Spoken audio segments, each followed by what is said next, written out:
Her sister's lie got her disowned for 5 years. Parents blocked her number, returned her letters unopened. Then her sister was rushed to the ER dying, and the chief surgeon who walked in was her. Comment where you're watching from right now. My name is Ulette, and I'm 32 years old. 5 years ago, my sister told my parents I dropped out of medical school. She lied, and that single lie cost me my entire family. They cut me off, they blocked my number, they skipped my residency graduation. They weren't at my wedding. For 5 years, I was no one's daughter. Then last month, my sister was rushed into the emergency room, bleeding, unconscious, dying. The trauma team paged the chief surgeon. The doors opened, and when my mother saw the name on the white coat walking toward her daughter's stretcher, she grabbed my father's arm so hard it left bruises. Before we get into this, please take a moment to like and subscribe, but only if this story truly resonates with you. And drop your location and local time in the comments. I want to know where you are right now. Now let me take you back to the fall of 2019, to a kitchen table in Hartford, Connecticut, and the last time my father ever looked at me with pride. Growing up, there were 2 daughters in the Ulette house, but only one who mattered. My sister Monica is 3 years older. She came out of the womb performing school plays, student council, the girl who could talk to any adult at any dinner party and make them laugh. My parents, Jerry and Diane Ulette, Hartford, Connecticut, salt of the earth middle class, adored her for it. Dad managed a manufacturing plant. Mom did part-time bookkeeping. They valued 2 things above all else: appearances and obedience. Monica delivered both, flawlessly, every single day. I was the quiet one, the one with her nose in a biology textbook at Thanksgiving, while Monica held court at the table. I wasn't rebellious. I wasn't difficult. I was simply invisible. There's a difference between being forgotten and never being seen in the first place. Here's a small example. 8th grade, I made it to the state science fair, the only kid from our school. Same weekend, Monica had a community theater performance. One guess where my parents went. When I came home with a 2nd place ribbon, Dad glanced at it and said, "That's nice, Reenie." He didn't ask what my project was about. He never did. I told myself it didn't hurt. I told myself I didn't need the attention. I poured everything into my grades, my AP classes, my applications. I figured if I couldn't be the daughter they noticed, I'd be the daughter they couldn't ignore. And for one brief, shining moment, I was. The day I got accepted into Oregon Health and Science University's medical program, 3,000 miles from Hartford, something shifted. For the first time in my life, my father looked at me, really looked at me, and said 5 words I'd waited 18 years to hear. But I'll get to that. First, you need to understand what Monica did when she realized the spotlight was moving. The acceptance letter came on a Tuesday in April. I remember because Monica was visiting for the weekend. She was 22, working as a marketing coordinator at a mid-level firm in Stamford. Fine job, fine life. Fine was Monica's ceiling, though she'd never admit it. Dad read the letter at the kitchen table. His eyebrows went up. "Oregon Health and Science," he said, slow, like he was tasting the words. "That's a real medical school." Then he looked at me. "Maybe you'll make something of yourself after all, Reenie." It wasn't a compliment, not really. But it was the closest thing to one I'd ever gotten from him, and I held on to it like oxygen. Mom called Aunt Ruth that night. She called her sister. She called 2 neighbors. "Irene got into medical school. Can you believe it?" Her voice had a pitch I'd never heard before. Pride, genuine, undiluted pride, directed at me. At dinner, I glanced across the table at Monica. She was smiling, but it was the kind of smile that stops at the mouth. Her eyes were doing something else entirely. Calculating, measuring, recalibrating. I know that now. At the time, I just thought she was tired from the drive. That week, Monica started calling me more. 2, 3 times a week. "How's packing going?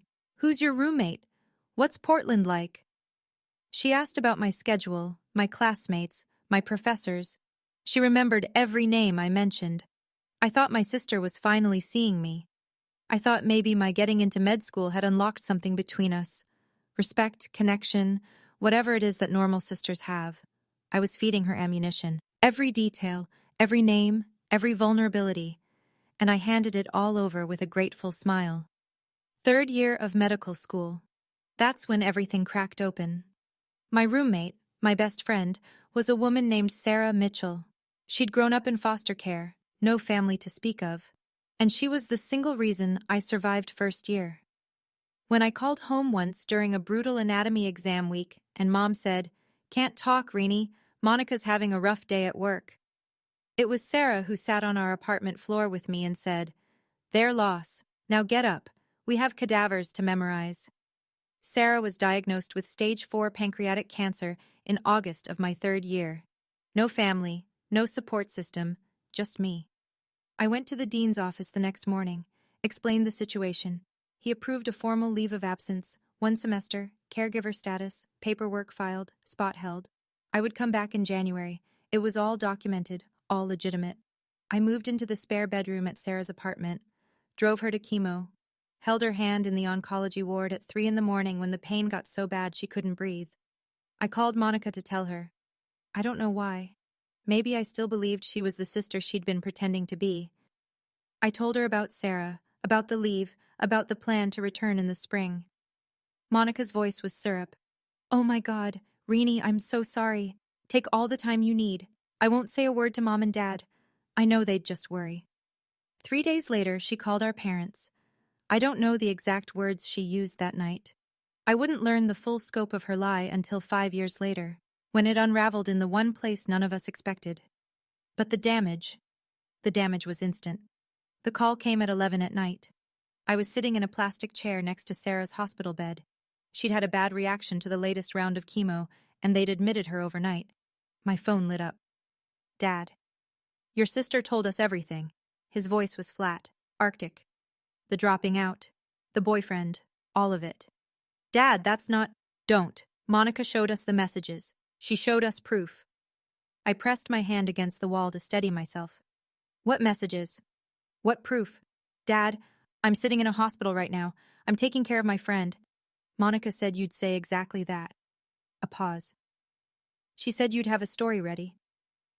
My mother got on the line. Her voice was shaking.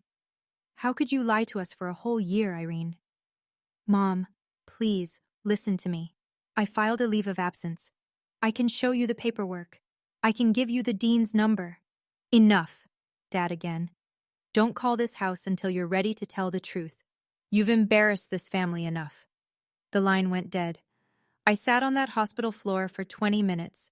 Sarah's IV beeped on the other side of the curtain. My phone screen still showed the call duration, 4 minutes and 12 seconds. That's how long it took my parents to erase me. 20 minutes later, a text from Monica. "I'm sorry, Reenie. I had to tell them. I couldn't keep your secret anymore." She wasn't sorry. She'd just executed the most precise strike of her life, and she'd done it with a broken heart emoji as a signature. I was 3,000 miles from Hartford.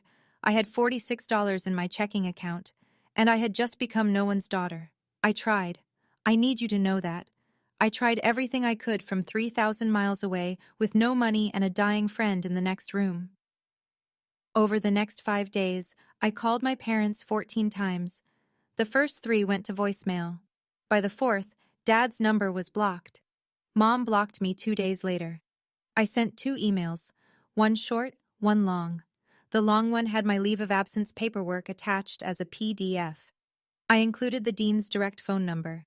I included Sarah's oncologist's name. I gave them every piece of evidence a reasonable person would need. Neither email got a response. I wrote a handwritten letter, mailed it priority from Portland. 5 days later, it came back. Returned to sender, unopened. I recognized my mother's handwriting on the envelope. I called Aunt Ruth, Dad's younger sister, the only person in our family who'd ever treated me like I mattered equally. Ruth called Dad that same evening. I know because she called me back 40 minutes later, voice heavy. "He told me to stay out of it, sweetheart. He said you've made your bed." Ruth tried to tell him about the leave of absence. Dad hung up on her. 5 days, 14 calls, 2 emails, 1 letter, 1 intermediary. All of it, every single attempt, rejected, blocked, or returned. And here's what sealed it. This wasn't new. This was the pattern of my entire life, compressed into its most brutal form. Every science fair they skipped, every recital they forgot, every time Monica's version of events was accepted without question while mine was dismissed. This was just the final, loudest iteration. On the 6th day, I stopped calling. Not because I gave up, because I realized they had chosen a long time ago. Monica just gave them permission to stop pretending. Sarah died on a Sunday morning in December. Quiet. Just the beep of the monitor going flat and the pale winter light through the hospice window. I was the only one in the room. No one from my family called. No one knew. The one person I'd told, Monica, was too busy tending to the lie she'd planted to care that the reason for my leave of absence had just stopped breathing. I organized a small funeral. 6 people came. Sarah's former foster sister drove up from Eugene, a couple of classmates, a nurse from the oncology ward who'd grown fond of her. I stood at the front of a chapel that could hold 60 and read a eulogy to rows of empty pews. I didn't cry, not because I wasn't broken, because I'd been crying for 3 months straight and there was nothing left. That night, I sat alone in Sarah's apartment, our apartment. Her coffee mug was still on the counter, her jacket still hung by the door. I opened my laptop and stared at the application to re-enroll for the spring semester. Then I found it. Tucked inside Sarah's copy of Grey's Anatomy, our running joke, she'd bookmarked the chapter on the pancreas with a yellow sticky note that said, "Rude," was a card. Her handwriting, shaky but deliberate. "Finish what you started, Irene. Become the doctor I know you are. And don't you dare let anyone, especially your own blood, tell you who you are." She'd written it weeks before she died. She knew she wouldn't be there when I needed the push. I closed the laptop, opened it again, filled out the re-enrollment form. 2 options, crumble or climb. I chose to climb, not for my parents, not for revenge, for Sarah, and for the version of myself she believed in. I went back in January. No family support, no safety net. I picked up extra student loans, took a part-time research assistant position, and ate hospital cafeteria leftovers more times than I'll ever admit. Medical school doesn't care about your personal life. Anatomy exams don't pause because your family disowned you.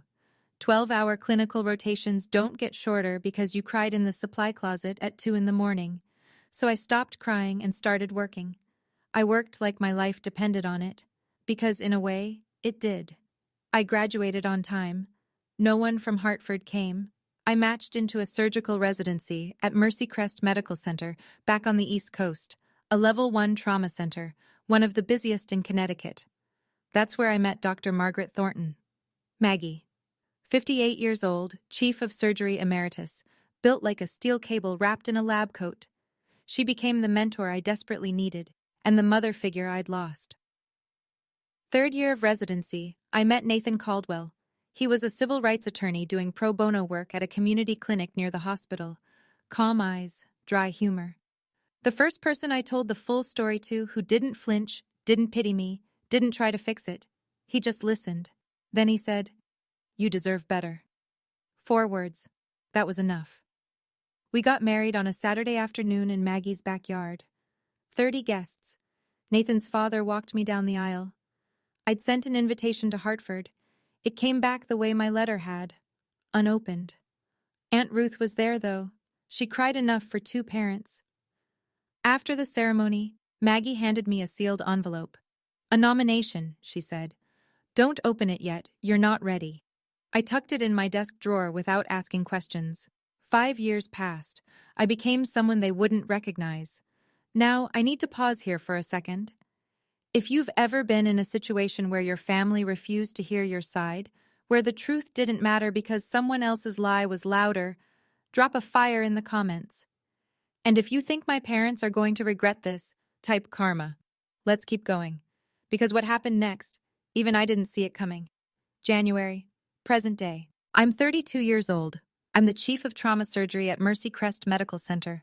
I have a house in the suburbs with a porch that gets good morning light, a husband who makes me laugh every day, and a golden retriever named Hippocrates, Hippo for short, who has never once judged me for eating cereal at midnight. It's a good life, a real one. built brick by brick with my own hands. But there's a specific kind of ache that never fully fades. It lives in the hollow space between your ribs, right where a family is supposed to be. I don't wake up crying anymore. I don't check my phone hoping for a Hartford area code.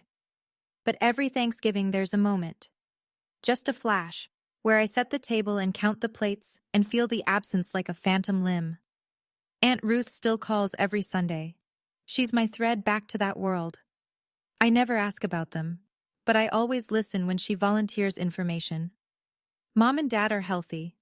Monica got divorced 2 years ago. She's selling medical devices now. The irony is not lost on me. Last week, Ruth called with something different in her voice, cautious. Irene, there's something I need to tell you about Monica. Something concerning. Before she could finish, my hospital pager went off. Trauma activation. I told Ruth I'd call her back. I never got the chance, because what Ruth was trying to tell me was already on its way, hurtling down I-91 at 60 miles an hour in a sedan that was about to run a red light, and within the hour, the thing Ruth was warning me about would be lying on my operating table, bleeding out, with my parents in the waiting room and my name on the chart. I just didn't know it yet. Let me back up. Because what Monica did wasn't a single lie, it was a campaign. Ruth had been feeding me pieces over the years, reluctantly, carefully, like she was diffusing a bomb one wire at a time, and the picture she painted was worse than I'd imagined. For 5 years, Monica maintained the narrative. At every Thanksgiving, every Christmas, every family gathering, she performed the role of the grieving older sister. "We don't really talk about Irene," she'd tell cousins. "It's too painful for Mom and Dad." She'd shake her head, lower her voice, let the silence do the work. But she didn't stop at silence. She added details. She told our grandmother that I was homeless. She told Uncle Pete's wife that she'd heard from mutual friends I was in and out of rehab. She told our mother, on Christmas Eve 2 years ago, that she had tried to reach out to me and I had refused, that I was the one who cut them off. She flipped the entire story. She said at Thanksgiving, Ruth told me once, voice tight with fury, "I've begged Irene to come home. She won't even answer my calls. I think she hates us." Meanwhile, I was 3 floors deep in an operating room saving a teenager's life. The genius of it, and I use that word with disgust, was that Monica didn't need my parents to forget me. She needed them to believe I had abandoned them. That way, their grief became proof. Their silence became justified. And she remained exactly what she'd always been, the loyal daughter, the only one who stayed. She wasn't protecting them. She was protecting her position. And there was one more thing Ruth told me, something I didn't learn until much later, that made the whole picture even darker. But I'll get to that. Nathan told me this over coffee one morning, 6 months ago. He'd been sitting on it for 2 years. "There's something I didn't tell you," he said, setting his mug down carefully, the way he does when he's about to deliver bad news in his lawyer voice. 2 years ago, I got a call from HR at your old hospital. Someone using a fake name had contacted them asking about the employment status of Irene Ulette. They wanted to know if you'd ever been disciplined, if your credentials were legitimate. I stared at him. Who? I had a colleague trace the inquiry. The IP address came back to Hartford. The kitchen went very quiet. Ipo's tail thumped against the floor. The coffee maker hissed. "She was trying to find something," I said. "Anything," Nathan confirmed. "Anything she could use to keep the story alive, to prove you were a fraud." "She didn't find anything." "No, because there's nothing to find." I wrapped my hands around my mug. Tight. I could feel the heat bleeding through the ceramic. "She didn't just lie about me once, Nathan. She's been hunting me." He reached across the table and put his hand over mine. "That's not sibling rivalry, Irene. That's something else entirely." He was right. Monica hadn't told a lie and moved on. She had built an architecture of deception, load-bearing walls, reinforced beams, and she'd spent 5 years making sure none of them cracked. Every holiday story, every whispered rumor, every fake inquiry was another brick. I could have done something then, called a lawyer, confronted my parents, blown the whole thing open. But I didn't, because life was about to do it for me, in the most brutal, public, and ironic way imaginable. And it started with a pager at 3 in the morning. Thursday night, January, 3:07 a.m. The pager dragged me out of a dead sleep. Nathan shifted beside me, murmured something. Ipo lifted his head from the foot of the bed. The screen glowed in the dark. Level 1 trauma. MVC, single female, 35, blunt abdominal trauma, hemodynamically unstable. ETA 8 minutes. I was dressed in 4 minutes. Driving in 6. The roads were empty and wet, that particular shade of black that January gives you in Connecticut. I ran through the case in my head the way I always do. Mechanism of injury, probable organ involvement, surgical options, motor vehicle collision, blunt abdominal trauma, unstable vitals, likely splenic rupture, possible liver laceration. I'd done this surgery 100 times. I badged in through the ambulance bay entrance and walked straight to the trauma bay. My team was already assembling. 2 residents, a trauma nurse, anesthesia on standby. I picked up the intake iPad from the charge nurse's station and swiped to the incoming patient chart. Patient, Monica D. Ulette, DOB, March 14, 1990. Emergency contact, Gerald Ulette, father. I stopped walking. The hallway noise, the beeping, the intercom, the squeak of shoes on linoleum, it all pulled back like a tide. For 2 seconds, maybe 3, I wasn't a surgeon. I was a 26-year-old sitting on a hospital floor in Portland, phone still warm in my hand, listening to a dial tone. Dr. Ulette? My charge nurse, Linda, appeared at my shoulder. You okay? I looked up, blinked, set the iPad down. I'm fine. Prep Bay 2, and page Dr. Patel. I want him on standby. The ambulance siren wailed in the distance, getting closer, and behind that ambulance, I knew, before I could see them, were 2 people I hadn't faced in 5 years. The ambulance doors cracked open and the stretcher came fast. Monica was strapped down, unconscious, oxygen mask fogging with shallow breaths, blood on her shirt, one hand hanging limp off the side rail. The paramedics rattled off numbers, blood pressure dropping, heart rate climbing, 2 large-bore IVs running wide.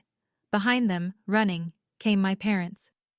My mother looked like she'd aged a decade, hair thinner, face drawn. She was in a bathrobe, slippers on the wrong feet. My father was in a flannel and jeans, thrown on in a panic. His face was the color of old paper. "That's my daughter," he shouted past the triage nurse. "Where are they taking her? I need to talk to the doctor in charge." The nurse, a woman named Carla I'd worked with for 3 years, put both hands up. "Sir, family needs to wait in the surgical waiting area. The trauma team is already here. The chief is handling this personally." "The chief?" Dad grabbed Carla's arm. "Get me the chief, now." Carla glanced through the glass partition toward the trauma bay. She looked at me, gowned, gloved, my badge hanging from my scrub top. She read the name, read it again. Her eyes went wide for just a fraction of a second. I gave a small shake of my head. "Not now." Carla composed herself. "Sir, the chief is prepping for surgery. You'll be updated as soon as possible. Please, the waiting room is this way." My parents were led down the hall. Mom was whispering prayers, hands clasped so tightly her knuckles were white. Dad kept turning back, looking through every window he passed.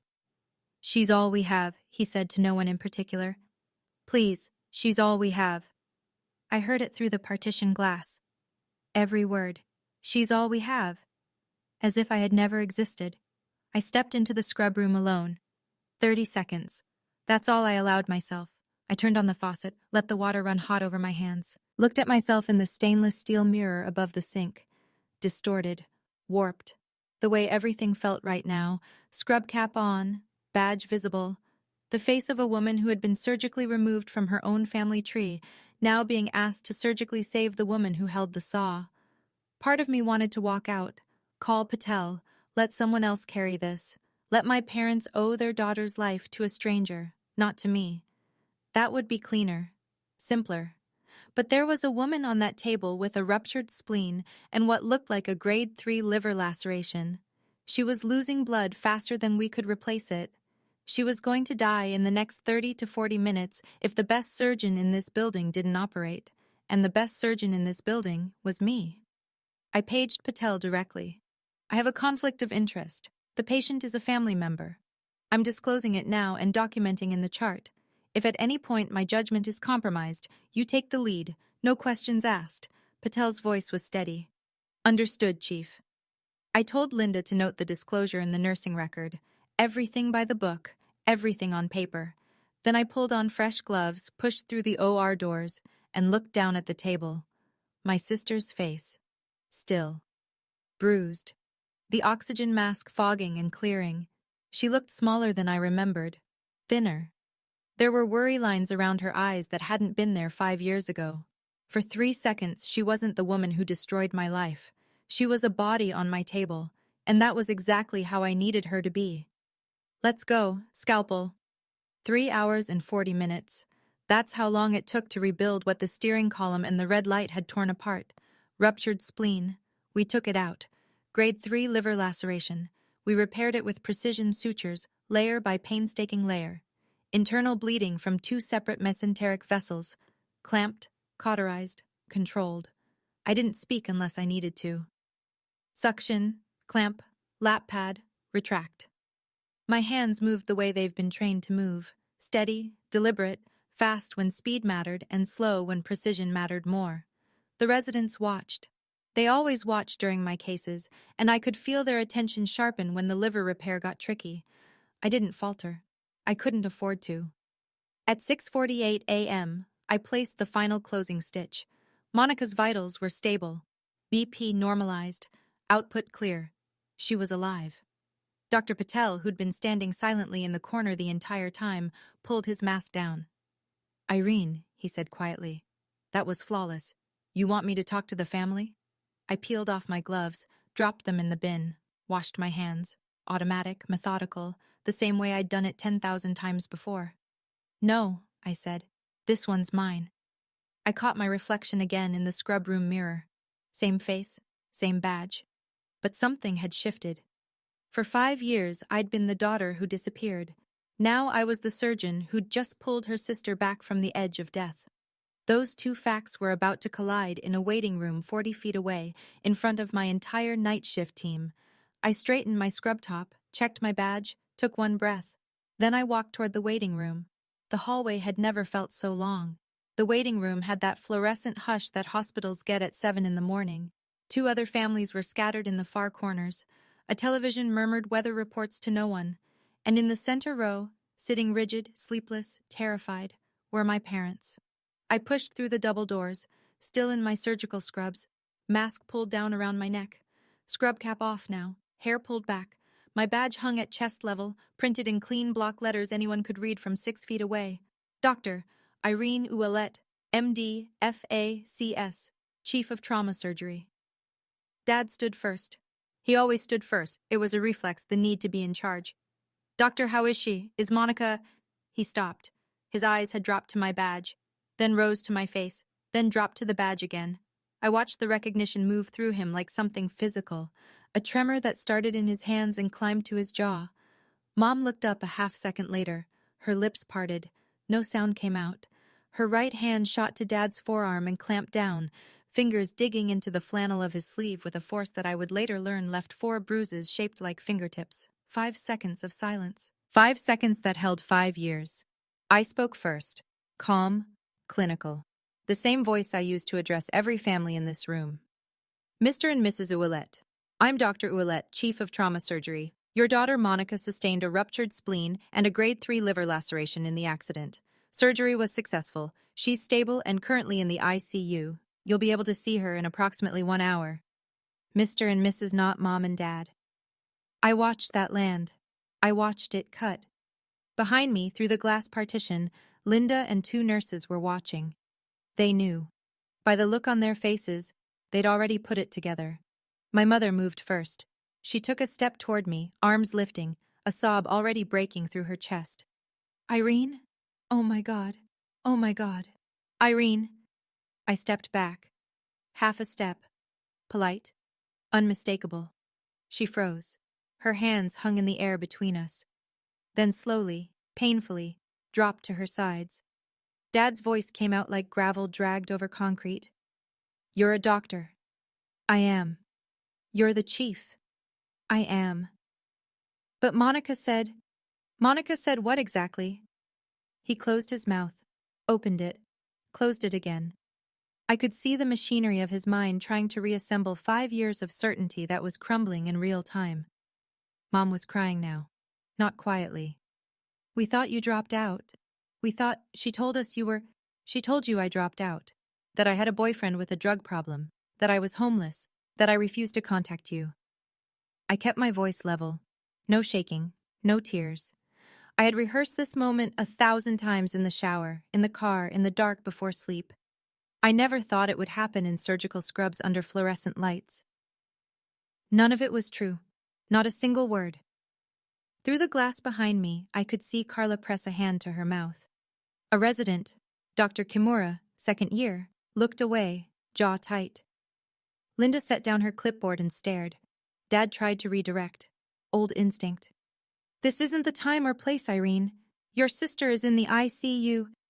I know. I just spent 3 hours and 40 minutes making sure she survives. So yes, Dad. I'm aware of where she is. He had nothing. For the first time in my life, my father, a man who had never been at a loss for a decree, had absolutely nothing. The silence was doing the work I never could. 5 years of blocked calls, returned letters, ignored emails, none of it had made a dent. But standing here, alive and accomplished and wearing the proof on my chest, that was louder than anything I could have written in a letter. Mom reached for the back of a chair to steady herself. The letters, she whispered. You said you sent letters. 2 emails with my leave of absence paperwork attached. 1 handwritten letter, mailed priority. You sent it back unopened. I recognized your handwriting on the envelope. She pressed her fist against her mouth. Dad stared at the floor.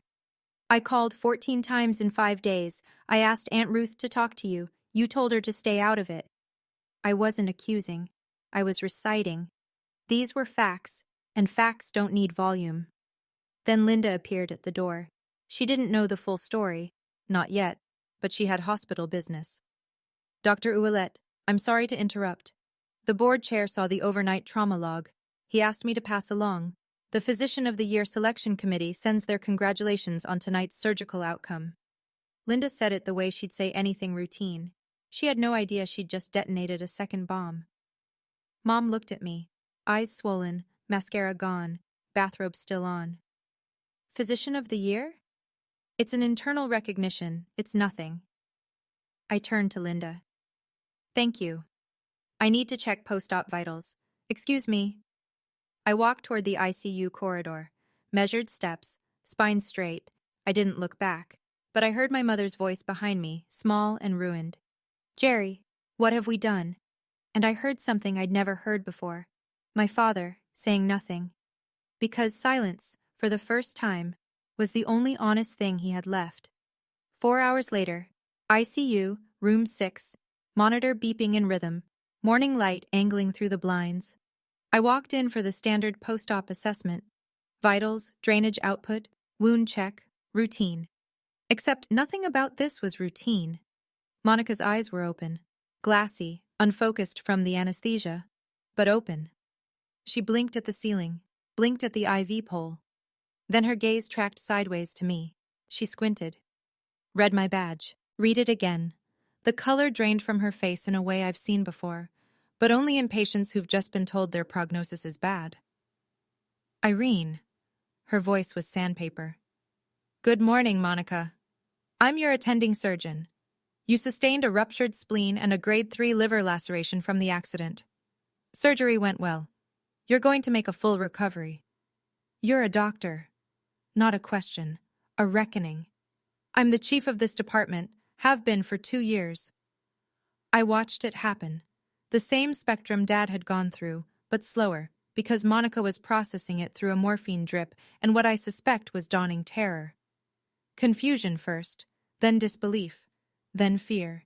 And then, there it was, the expression I'd seen my whole life, the quick flicker behind the eyes, calculation.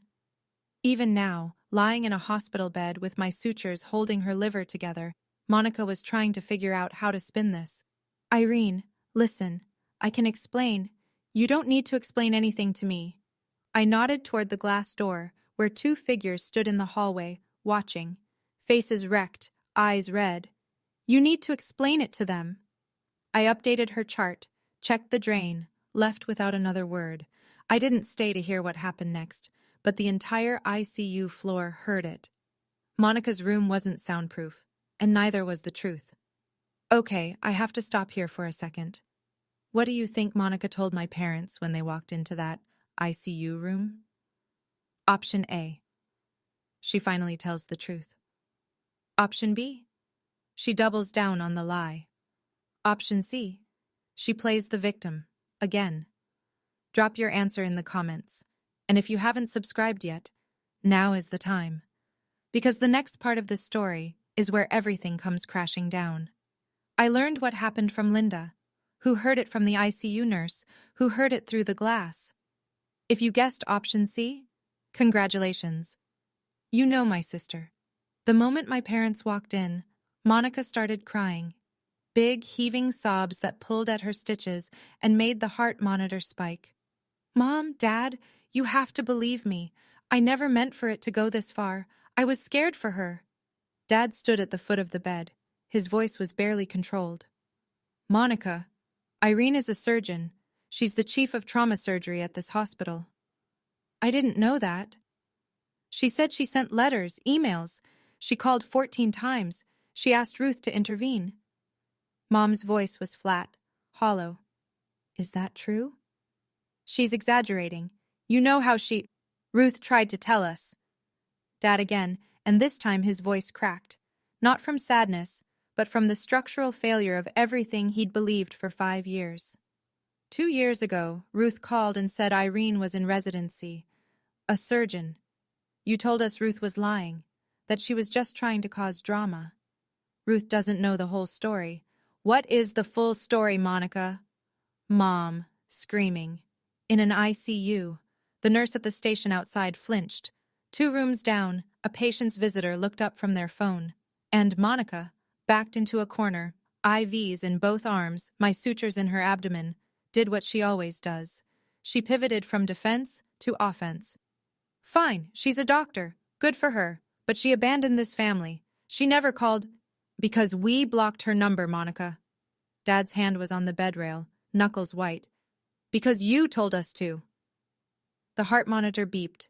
The IV dripped. And Monica, for perhaps the first time in her adult life, had no script. Aunt Ruth walked into the ICU at 9:45 that morning. I'd called her from the scrub room after surgery, not to summon her as a weapon, but because Monica was her niece, too, and Ruth deserved to know. But Ruth came prepared. 5 years of silence will do that to a woman with a filing system and a long memory. She didn't sit down, didn't hug anyone. She stood in the middle of that room and said, I've been waiting 5 years to have this conversation, and I'm not waiting 1 more minute. She pulled out her phone, opened a folder she'd labeled, I found out later, Irene, proof. Inside, screenshots of every email I'd sent my parents in those first desperate days. The PDF of my leave of absence from OHSU, signed by the dean, stamped with the registrar's seal. My re-enrollment confirmation. A photo of my residency graduation, me in a cap, holding the diploma. Aunt Ruth next to me, the only family member in the frame. She held the phone out. Mom took it with trembling hands. And here, Ruth said, swiping to a text thread. This is from Monica, sent to me 4 years ago. She read it aloud. Don't tell Mom and Dad about Irene's residency. It'll just confuse them. They're finally at peace. The room went still. Monica stared at the ceiling. Her jaw was set, but the calculation was gone from her eyes. What replaced it was something I'd never seen there before, the look of someone who's run out of rooms to hide in. You told me to keep quiet for the family's sake, Ruth said, looking straight at Monica. But this family hasn't had peace. It's had a 5-year blackout. Ruth turned to my parents. And you two, you let this happen, not because you didn't love Irene, but because loving Monica was easier. Nobody argued. There was nothing left to argue with. Mom sank into the chair beside Monica's bed, but she wasn't looking at Monica anymore. She was scrolling through Ruth's phone, reading my emails one by one. Her lips moved as she read. She stopped on the last one. The one I'd sent the night before my residency graduation. I know what it says. I've reread it 100 times in my own sent folder. Mom, I don't know if you'll read this. I graduated from residency today. I wish you were here. I'm still your daughter. I never stopped being your daughter. Mom doubled over in the chair. Not crying. It was beyond that. It was the sound of someone meeting the full weight of a mistake they can never undo. Dad stood at the window, his back to the room, his shoulders shaking. Aunt Ruth told me later it was the first time she had ever seen her older brother cry. In 62 years, not once. Not at their mother's funeral. Not when his business nearly went under. Not ever. He cried now. Silently, facing the parking lot, while the monitor beeped behind him. Monica lay in the bed. She'd stopped talking. The IV dripped. Her eyes were fixed on a point on the ceiling. There was nothing left to perform, no audience that would believe her. The persona she'd worn for 35 years was lying in pieces on the linoleum, and no amount of charm or tears or clever reframing was going to put it back together. You missed her wedding, Jerry. Ruth's voice was quiet now, spent. Nathan's father walked her down the aisle. Do you understand what that means? Dad didn't turn from the window, but he spoke. 4 words, low, cracked down the center. What have we done? Not a question. He wasn't asking. He was convicting. And knowing the truth and knowing what to do with it, those are 2 very different things. I came back that afternoon. End of my shift. 22 hours since the pager woke me. But who's counting? My parents were still there. Of course they were. Where else would they go? Back to the house where they'd spent 5 years pretending they only had one daughter? Mom stood up the second I walked in. Her face was swollen, eyes nearly shut from crying. Irene, baby, I'm so sorry. I held up my hand, gently, but firm. I hear you, and I believe you're sorry, but sorry is a word. It's a starting place, not a finish line. What I need is time. Dad turned from the window. He looked like he'd aged 5 years since this morning. We want to make this right. Then you need to understand something. I kept my voice even. This wasn't anger. This was clarity. The kind that only comes after you've burned through every other emotion, and what's left is the truth, clean and simple. I'm not the girl you sent away.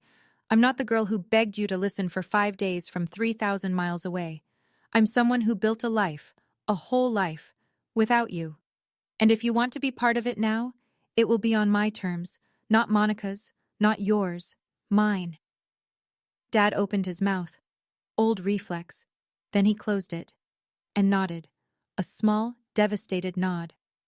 I looked at Monica on the bed. Her eyes were open, watching me.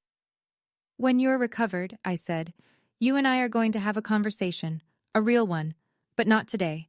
Today, you're my patient. I don't mix the two. I left. Spine straight, steps measured. I didn't turn around. I'm not closing the door, but I'm the one who decides when it opens, how wide, and who walks through. 2 weeks later. Monica was discharged. Her incision was healing, the rest of her, not so much. I chose the location, a coffee shop in Middletown, halfway between her apartment and my house. Neutral ground. Nathan came but sat at a separate table near the window, pretending to read briefs. He wasn't pretending. Monica walked in looking like someone who'd been hollowed out. She'd lost weight. Surgery plus not eating will do that. And the confidence she usually wore like cologne was gone. For the first time in my memory, my older sister looked exactly her age. She sat down, wrapped her hands around a cup she didn't drink from, stared at the table. I didn't do preamble. I'm not going to yell at you. I'm not going to list every lie. You know what you did. What I want to know is why. Silence. Long enough that the barista called someone's name and it echoed off the walls. Then quiet. Because you were going to be everything I wasn't. And I couldn't handle it. I let that sit. That's honest. First honest thing you've said to me in 10 years. I'm sorry, Irene. I know you are. But sorry doesn't give me back the years. Sorry doesn't put Dad at my wedding. Sorry doesn't unsend that box Mom shipped back to me. My high school graduation things. Returned like I was dead to her. She looked away. Her eyes were wet. Real tears. I know the difference now. Then she said something I wasn't expecting. I also called your medical school. Twice. I tried to get them to revoke your leave of absence. I told them you'd fabricated the caregiver documents. The coffee shop hummed around us. I stared at her. Your dean wouldn't listen to me. He protected you. He didn't protect me, Monica. He believed the truth. That's not the same thing. I leaned back in my chair, took a breath. This was the part I'd mapped out the night before, sitting on the kitchen floor with Hippo's head in my lap while Nathan reviewed it with me like a closing argument. I'm not cutting you out of my life, I said, but I'm setting conditions. Monica nodded, small, defeated. You will tell the truth, the full truth, to every family member you lied to, every aunt, every uncle, every cousin who spent 5 years thinking I was in rehab or living on the street. You will correct every single story. I will. And you'll do it in writing. An email to the family group, all 47 people. Ruth will confirm everyone receives it. Another nod. I met with my parents separately the following week. Nathan drove me. We sat at their kitchen table, the same table where Dad had read my acceptance letter all those years ago. The same table where Monica had smiled with just her mouth. I'm open to rebuilding, I said. But I need you to go to family counseling, both of you. Not for me, for yourselves. You need to understand why you believed a lie about your own daughter and never once picked up the phone to check. Dad's jaw tightened. We don't do that in this family. That's exactly why we're here, Dad. Mom put her hand on his arm, gently. Jerry, please. He looked at her. Looked at me. Something behind his eyes cracked. Not open, not yet, but cracked. Fine. I stood to leave, then turned back. One more thing. Nathan's father walked me down the aisle. That happened. We can't undo it. But if you want to know your future grandchildren, you start now. Not with grand gestures, with consistency. Apologies expire, boundaries don't. That's the difference between sentiment and structure. 1 month later, the Physician of the Year Gala, 200 people in the ballroom of the Hartford Marquis Hotel, surgeons, department heads, hospital administrators, donors, board members, crystal glasses clinking, name tags on lanyards, a string quartet playing something classical that nobody was listening to. I wore a simple black dress. Nathan was at a front table, looking like he'd been born in a suit. Maggie Thornton sat beside him, arms crossed, the faintest smile on her face, the one she reserves for moments she's been engineering for years. The MC stepped to the podium. This year's Physician of the Year, a surgeon whose clinical excellence, composure under pressure, and commitment to her patients have set a new standard for this institution. Dr. Irene Ulette, Chief of Trauma Surgery. Applause, standing ovation from the surgical staff who'd seen me work. I walked to the stage, spotlight warm, podium solid under my hands. I kept it short. 5 years ago, I almost quit. Not because I couldn't do the work, but because I lost the people I thought I needed to keep going. What I learned is that the people you need aren't always the ones you're born to. Sometimes they're the ones who choose you. I looked at Maggie, at Nathan, at my team in the 3rd row. Then I looked at the back of the ballroom, last row. 2 seats Ruth had quietly arranged. My parents, Mom in a navy dress she'd probably bought that week, Dad in a tie he clearly hated, both sitting with their hands in their laps, looking up at the stage with expressions I can only describe as grief and pride waging war on the same face. And sometimes, I said, the ones you're born to find their way back, late, but here. Mom covered her mouth. Dad stood. Applause filled the rest. After the gala, Dad found Nathan near the coat check. He stood in front of my husband for a long moment. I owe you an apology. I should have been the one. Nathan, gracious to his core, extended his hand. With all due respect, sir, you should have been a lot of things, but we're here now. They shook hands. Dad's eyes were red. He didn't let go right away. Monica sent the email on a Wednesday night. Ruth confirmed delivery to all 47 addresses. I didn't read it until the next morning. Nathan brought me coffee and set the laptop on the kitchen table without a word. He knows when to give me space. It was 3 paragraphs. No excuses, no flowery language. Just the facts laid bare. She had lied about my leaving medical school. She had fabricated evidence. She had maintained the deception for 5 years. She had deliberately prevented our parents from learning the truth. She ended with, Irene never abandoned this family. I made sure they believed she did. That is entirely on me. The responses came in waves. Uncle Pete's wife called Ruth in tears. She'd repeated Monica's rehab story at a book club 2 years ago. Cousin David in Vermont sent Monica a one-line reply. I don't know who you are anymore. Our grandmother, Nana June, 89, the matriarch who'd stopped asking about me at Thanksgiving because Monica told her it was too painful, called me directly. I'm 89 years old, she said, her voice paper-thin but furious. And I have never been lied to so thoroughly by my own blood. Irene, forgive an old woman for not seeing it.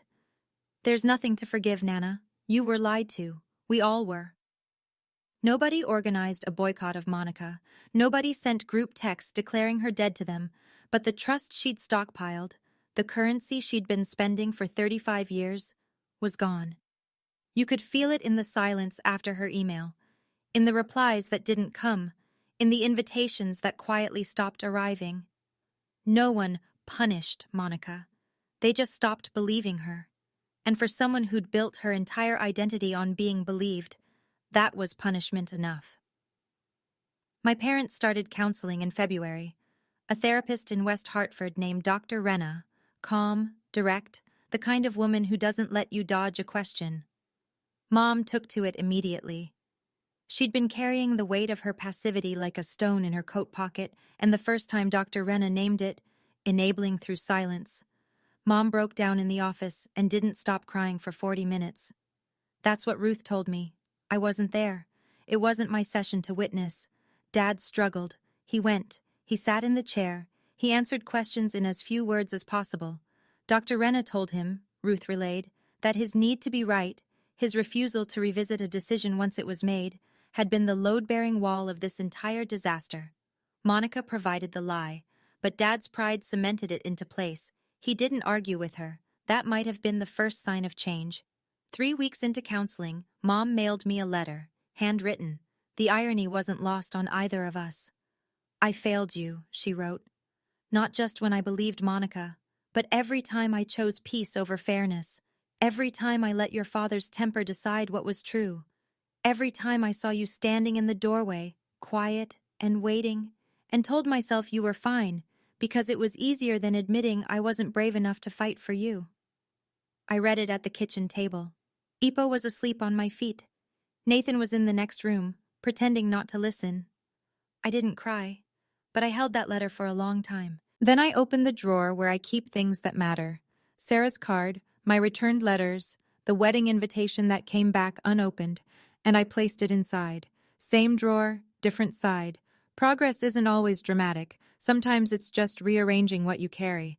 Monica started therapy too, her own. Separate from the family sessions.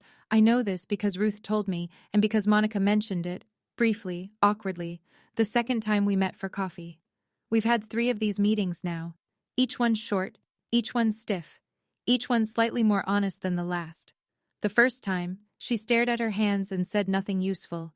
The second time, she told me about the therapy. The third time, she said something that actually landed. I don't expect you to forgive me. I don't even know if I deserve it. But I want you to know, I'm trying not to be that person anymore. I took a sip of my coffee, set it down.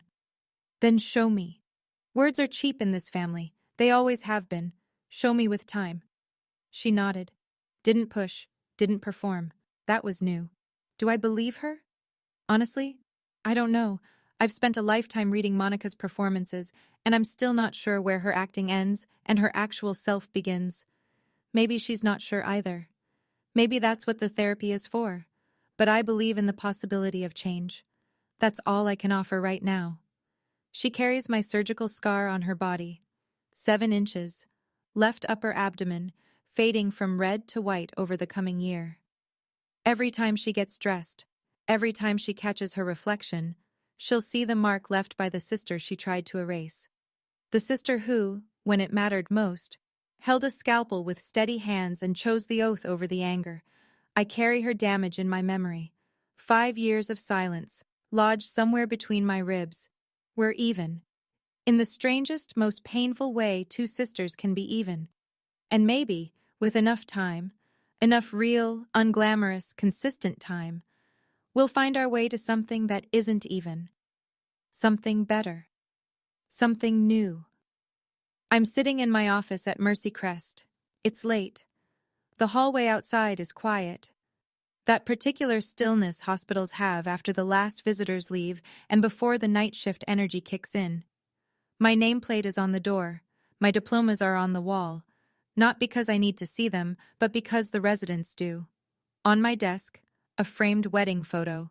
Nathan, Maggie, Aunt Ruth, 30 guests, a backyard in October light. No parents in the frame, but on the bookshelf next to it, a new photo. Taken 3 weeks ago. Mom and Dad, standing on my front porch, coats on, looking slightly lost. Dad's hands are in his pockets. Mom is mid-smile, trying too hard but trying. It's awkward. It's imperfect. It's real. If you're watching this and you see yourself in my story, whether you're the one who was silenced or the one who did the silencing, I want to tell you something. The truth doesn't expire. It doesn't matter if it takes 5 days or 5 years. The truth has a patient way of showing up exactly when it's needed most. You can't rush it, but you can't outrun it either. I didn't get revenge on my sister. I didn't need revenge. I became someone who didn't need it. And that turned out to be the most devastating response of all. Not a scheme, not a plan. Just a life, lived fully, on my own terms. And if you're waiting for your family to see you, really see you, stop waiting. See yourself first. Build the life you deserve with the people who show up. And when the others finally turn around, let them find a door that you control. You decide when it opens.